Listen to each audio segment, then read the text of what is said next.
السلام عليكم ورحمة الله.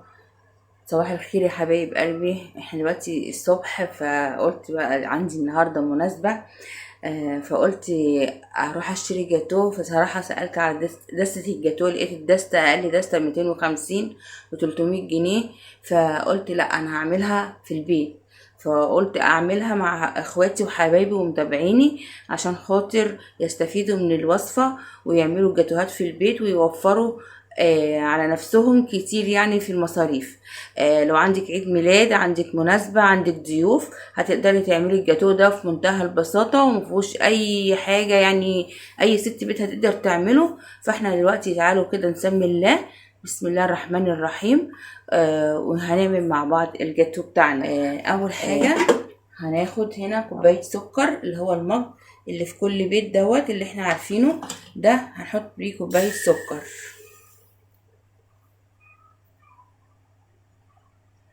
وكوب من الحليب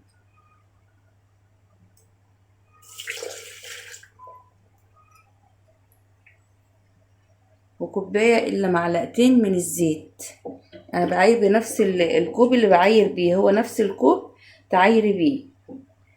وهنا هنحط 4 معالق من الكاكاو الخام، اللي هو الكاكاو الأسباني. أهم حاجة يكون نوع الكاكاو نضيف عشان يطلع منك الجاتو بتاعك ممتاز. ده 4 معالق من الكاكاو الأسباني الخام. نبتدي بقى نضرب المكونات دي كلها مع بعض لحد السكر ما يدوب. دلوقتي هبتدي اضيف عليه كيس قهوة سريعة الذوبان، هيديكي طعم الشوكولاتة كده، يبقى طعمها جميل. دلوقتي هبتدي اخد من الخليط اللي احنا عملناه دوت مقدار كوباية. بصوا هو تقيل ازاي. خدت اهو كوباية.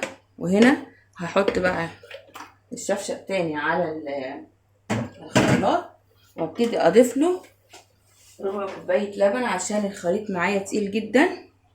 شايفين اهو.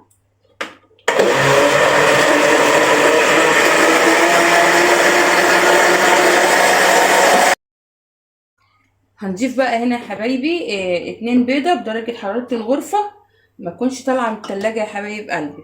اهو 2 بيضة اهو هنضيفهم هنا، وهننزل عليهم بالفانيليا.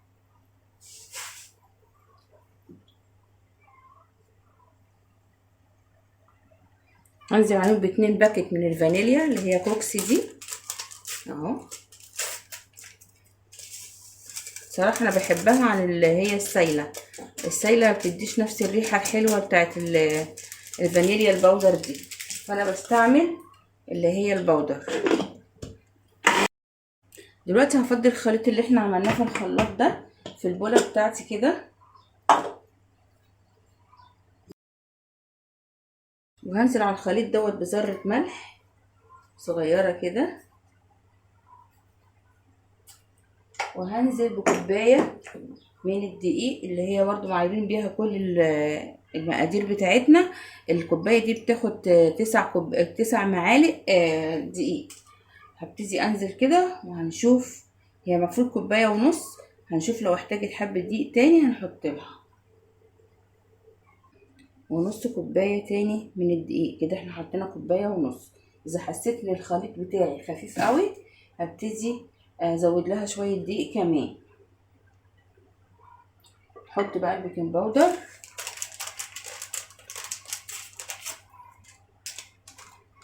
مقدار 1.5 معلقة من البيكنج باودر كبيرة.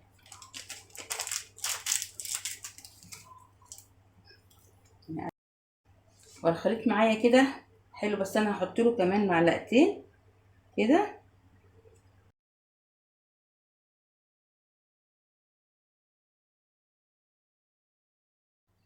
دلوقتي انا هفرد ورق الزبدة في الصينية بتاعتي بنفس المنظر ده كده. دلوقتي هنفضي الخليط بتاعنا خل، عشان الخل بيخلي الكيكة هشة وجميلة. 1 معلقة كده وهقلبه تقليبة، وهنزل بيها على الصينية على طول.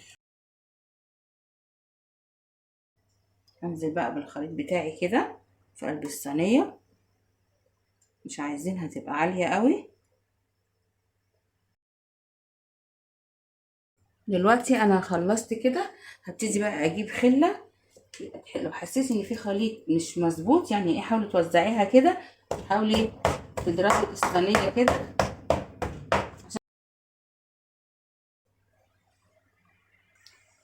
درجه حراره الفرن يا حبايبي، انا مولعه الفرن قبل ما اعملها بحوالي 10 دقايق. درجه حراره الفرن 180 على نار هاديه، تطلع معاكي الكيكه مستويه وجميله. ما تعليش النار على اي كيكات عشان بتخليها تعلى وتستوي، واول ما تدفع عليها النار هتروح هبطانه منك وهتطلع منك هبطانه. فاحنا دلوقتي هندخلها على فرن 180 لمده نص ساعه لساعه الا ربع. انا طلعت الكيكه بتاعتي من الفرن اهي يا جماعه، شايفين منظرها تحفه. انا بقى هسيبها تبرد شويه كده، وهبتدي اجيب كوبايه حليب واحط عليها كيس قهوه سريعه الذوبان، وهبتدي اسقي الكيكه بتاعتي، وبعد كده هنشوف هنعمل معاها ايه، بس تبرد شويه عشان اسقيها. هنا جبت كوبايه لبن وهفضي عليها كيس قهوه سريعه الذوبان، وهبتدي اقلبها كده. نوزع، هي هديت شوية مش لسه سخنة ولا حاجة، فابتدي اوزع الحليب عليها كده بالمنظر ده.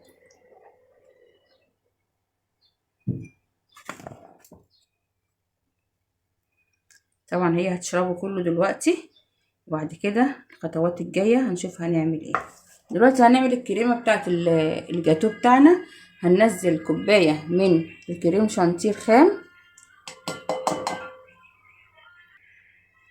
ومعلقتين من السكر البودرة، وهنضيف عليهم كوباية من الحليب المثلجة. شايفين التلج جوه الكوباية ازاي اهو، لازم الحليب بتاعي يبقى مثلج. هبتدي بقى اضرب بالمضرب بتاعي. بسم الله الرحمن الرحيم. شغاله على درجه ضعيفه كده الاول، وبعد كده نبتدي. بصي هناخد معلقه اهي من الجنيش اللي احنا عملناه، وننزلها كده على الكريمه بتاعتنا، وهنضربها بقى معاه. شايفين الجنيش تقل ازاي؟ عشان احنا عاملينه تقيل وحطيناه في التلاجة تقل اكتر. بس كده تمام. هروح بقى احط الكريمه بتاعتي دي في التلاجة تسقع شويه، وبعد كده هنفردها على الجاتو بتاعنا. دلوقتي انا سبت الكيك بتاعي ساعة برد، وقلبته على الناحية التانية، يعني خليت وشها تحت وظهرها فوق. ده اللبن اللي احنا ساقيينه ليها، فهيتشرب برضو. بس احنا دلوقتي هنضيف عليها الكريمة اللي احنا عملناها برضو بعد ما حطيتها في التلاجة لمدة نص ساعة. شايفين اهو. هبتدي بقى اخد من الكريمة بتاعتي كده، وهنفرد على الجاتو بتاعنا بالمنظر ده. طلعتها من التلاجة بعد ما سقعت شوية. هبتدي بقى انزل عليها بالجانيش اللي احنا كنا عاملينه، بس انا خففته بشوية لبن عشان كان تقيل جدا. هبتدي بقى انزل بالجانيش بتاعي كده.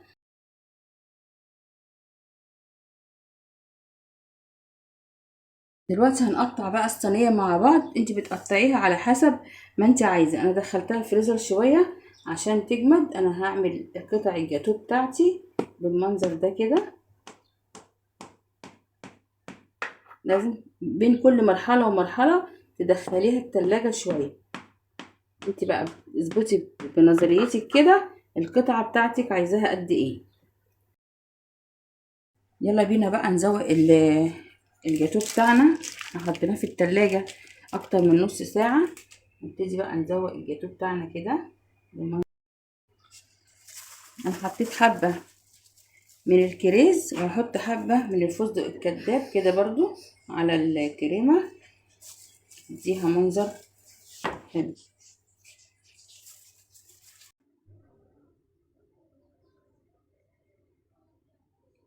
يعني انا بقى دلوقتي اعمل ايه بقى؟ انا دلوقتي بقى يعني تعبت. يعني دلوقتي انا عملت الجاتوه، وكنت لسه هقدمه لكم وبطلعه لكم. شايفين المنظر؟ شايفين؟ فتحوا التلاجة وكلوه. قلت هسيبها تسقع عشان لما اجي اطلعها معاكم. بصوا كلوا الجاتوه كله، كلوه. لسه ما قدمتش ليكم حاجه وما عملتش معاكم حاجه، وكلوا الجاتوه. اعمل ايه بقى؟ قولوا لي ايه الحل دلوقتي؟ شايفين المنظر؟ يلا بقى الف هنا وشفا للي كل، وهنطلع بقى الباقي اللي باقي نلحقه بقى، نلحقه قبل ما ياكلوه مني. هطلع بقى للباقي اللي في الصينيه في الاطباق، ونوريكم منظر الجاتوه وشكله ونعميته وجماله. وده منظر الجاتوه اهو بعد ما طلعته من الصينيه. شايفين بقى الجمال بتاع الجاتوه؟ شايفين؟ تحفه تحفه. اقسم بالله خطير، طعمه روعه كأنك جايباه من بره بالظبط. جربي بقى الطريقه بتاعتي في الجاتوه، ولو عجبتك بالله عليكي بالله عليكم يا جماعه، انا بعمل فيديوهات كتير وشويه، يعني مش عارفه ليه يعني قناتي مش جايبه نسبه مشاهده، ليه قناتي مش ما بتاخدش لايكات، ما بتاخدش تعليقات. يعني انا بعمل لكم كل حاجه بما يرضي الله، وبقف قدام الكاميرا في الحر دوت، وبعمل لكم الحاجات اللي تفيدكم وتنفعكم، فانتوا يعني انفعوني بلايك، انفعوني باشتراك في القناه، بتعليق حلو زيكم كده يا امارات. وارجو يكون الجاتوه بتاعي النهارده عجبكم وفاتكم. الطريقه بتاعتها جميله جدا وسهل جدا، ممكن تعمليه في اعياد الميلاد، تعمليه في العزومات، تعمليه في لو عندك ضيوف هيشرفك جدا قدام ضيوفك. وارجو اكون فدتكم بالفيديو بتاعي النهارده، واستنوني في فيديو جديد. والسلام عليكم ورحمه الله وبركاته.